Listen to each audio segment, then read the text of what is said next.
Okay, so now we'll look at other indeterminate forms, because L'Hopital's rule only deals with these 5 indeterminate forms. So what if you're doing a limit and it involves another indeterminate form? For instance, the limit as x approaches infinity of e to the negative x times the square root of x.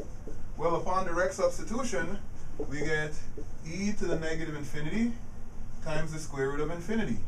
Well, this one tends towards 0, and this one tends towards infinity. So we get here 0 times infinity. An indeterminate form. We don't know what 0 times infinity is, but it's not one of the 5 indeterminate forms that we were given.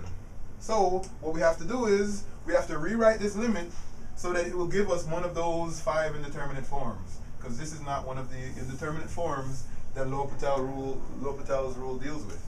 So one way of rewriting it is as the limit as x approaches infinity of the square root of x over e to the x. That's the easy way. You just write this as 1 over e to the x and then do the multiplication. That's the most straightforward way of doing it. Another way of rewriting it is as the limit as x approaches infinity of e to the negative x over x to the negative 1/2 power. Both of those are valid. Both of those equal the original limit. Let's work with this one though. Let's work with this one.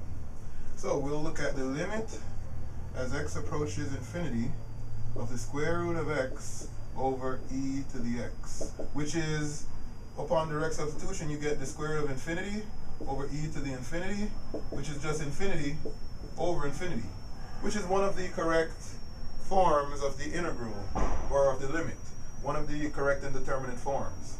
So we can use L'Hopital's rule. L'Hopital's rule says this limit would be equal to this limit if it existed. So the limit as x approaches infinity, then I'm going to take the derivative of the numerator, which is 1/2 x to the negative 1/2, divided by the derivative of the denominator, which is e to the x.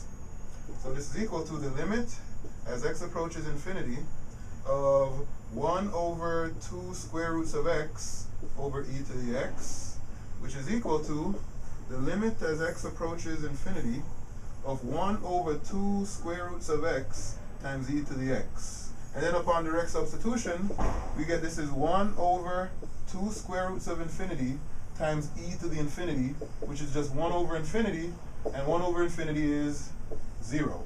So because this limit exists, it's actually equal to the limit of the original, or it's actually equal to the original limit, the one that we got the indeterminate form for. So we know now that the limit as x approaches infinity of the square root of x over e to the x is equal to 0.